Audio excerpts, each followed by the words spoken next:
تو اپنا ہاتھ پیچھے کر لیتا ہے، پتہ نہیں میرے باپ کو کون سی بوٹی پسند آئے، کہیں میں نہ اٹھا لوں، تو میں اپنا ہاتھ پیچھے کرتا ہے، جب میرا ہاتھ سالن سے باہر نکلتا ہے پھر اپنا ہاتھ سالن کی طرف بڑھاتا ہے، جب میں روٹی کی طرف ہاتھ بڑھاتا ہوں تو اپنا ہاتھ پیچھے کر لیتا ہے، پتہ نہیں کون سا نوالا روٹی کا ٹکڑا میرے باپ کو پسند ہو، کہ یہ ہے میرا بیٹا حسن۔ ایسی اولاد اگر اللہ دے دے تو 10 بھی ہوں 20 بھی ہوں تو برکت ہے، اور ایک ہو اور ہو بدبخت نافرمان تو مصیبت ہے۔ دیکھو ہمیں تمہیں یہ دھوکہ دے رہے ہیں، کم بچے خوشحال گھرانہ، چھوٹا خاندان زندگی آسان۔ یاد رکھو میرے بھائیوں بہنوں، چھوٹے خاندان سے زندگی آسان نہیں ہوتی، دیندار خاندان سے زندگی آسان ہوتی۔ بچے نیک ہوں زندگی آسان ہے، بچے نافرمان ہوں آگے گلے کو پکڑیں اور ماں کے آگے بکواس کریں، باپ کو آنکھیں دکھائیں، تو کیسے زندگی آسان ہو سکتی ہے؟ ایک ہی بیٹا نافرمان نکلا تو زندگی کیا ہوئی؟ گجرانوالے کا ایک بڑا ذمہ دار ہمارا دوست میرے سامنے آ کے آٹھ آنسو، جی ہکو ہے سپ ورگا ہے، ہکو تو ہے سپ ورگا۔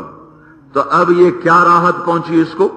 کم بچے خوشحال گھرانا، کھجو سنو جیندیاں مار گھتے، سنو جیندیاں مار گھتے، کوئی دا کرو اسا تا مر گئے ہیں تھاں، اسا تا مر گئے ہیں تھاں۔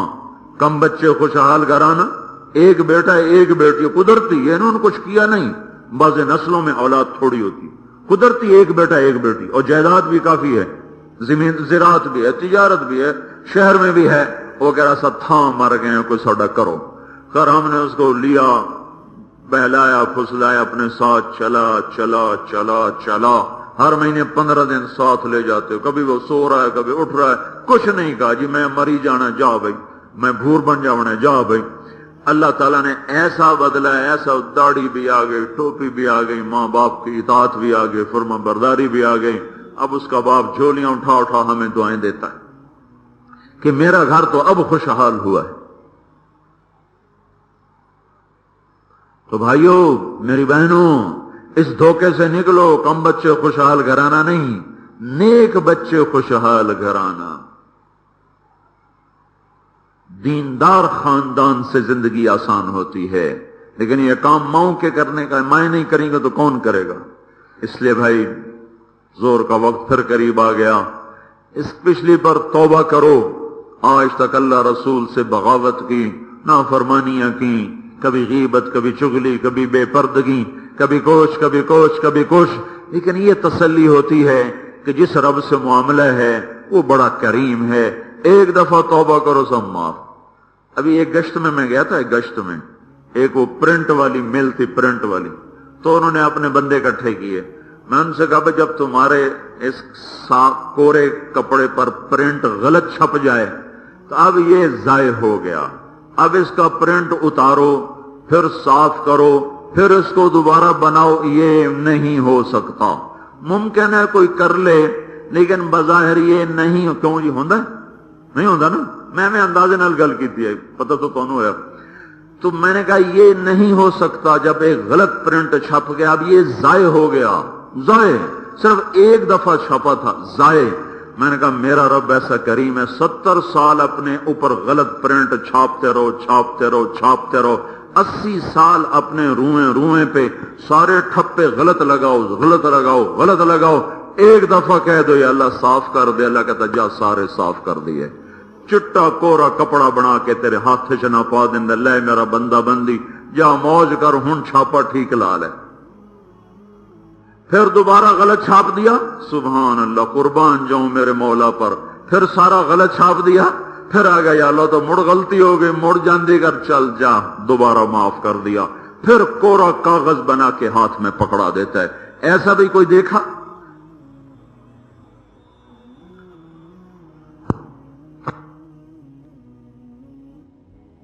کو استوار کرو، طے کرو کہ اللہ آج کے بعد تیرے محبوب کے وہ ہوگا جو تو چاہے گا۔ زبان کو سیلو غیبت سے، چغلی سے، اپنے چہروں کو چھپا لو پردے سے، اپنے جسم کو مزین کرو حیا سے، پاک دامنی سے، تقدس سے، زبان کی گالی گلوچ سے بچو، تکبر و عجب سے بچو، سجدوں میں سر رکھو، ماں باپ زندہ ہیں تو انہیں جنت سمجھ کے خدمت کرو، خامد بیوی آپس میں اللہ کی شریعت کے مطابق چلو، جو کمی ہوئی اس پہ توبہ کرو۔ ایک دفعہ یہ عورتیں بھی، آپ بھی منہ سے کہہ دو یا اللہ میری توبہ، ایک دفعہ اور کہہ دو یا اللہ میری توبہ، ایک دفعہ اور کہہ دو یا اللہ میری توبہ۔ آپ پکے رہنا اس توبہ پر، اب اس کو لے کر پھرنا ہے، پھرانا ہے، چلنا ہے، چلانا ہے۔ اب جلدی سے بتاؤ، پھر دعا کرائیں، نماز کا وقت ہو گیا ہے۔ درود شریف پڑھو۔ اللہم لک الحمد کما انت اہلہ، فصل علی سیدنا و مولانا محمد کما انت اہلہ، وفعل بنا ما انت اہلہ، انک اہل التقوی و اہل المغفرہ۔ اے مولا، ہر محفل میں تجھے حاضر ناظر جان کے توبہ کرتے ہیں، لیکن پتہ نہیں ہمیں کیا ہے یا اللہ، چند منٹ بھی نہیں گزرتے کہ پھر وہ توبہ ٹوٹ جاتی ہے، ایک دن بھی پورا نہیں گزرتا کہ اس توبہ کے پرزے پرزے ہو جاتے ہیں۔ اے مولا کریم، تیری عزت کی قسم، تیرے جلال کی قسم، ہم تجھ پر ایمان لائے، تو ایک وحدہ لا شریک اللہ ہے۔ ہم تجھ پر ایمان لائے کہ تیرا کوئی شریک نہیں، ہم تجھ پر ایمان لائے کہ تو کسی جگہ، زمان، مکان، بیوی بچے کا محتاج نہیں، تو اپنی صفات میں بھی وحدہ لا شریک ہے، تو اپنی ذات میں بھی تنہا ہے۔ اے میرے مالک، ہم ایمان لائے کہ محمد صلی اللہ علیہ وسلم تیرے رسول ہیں، آخری رسول ہیں۔ ہم تیرے قرآن پر ایمان لائے، وہ تیری کتاب ہے، تیری جنت پر، تیری دوزخ پر، قیامت پر، حساب کتاب پر، فرشتوں پر، انبیاء پر ہم ایمان لائے، تقدیر پر ایمان لائے۔ پر اے میرے مولا، یہ سب کچھ مان کے بھی ہم سے تیری نہیں مانی جاتی۔ ہم کیا کریں؟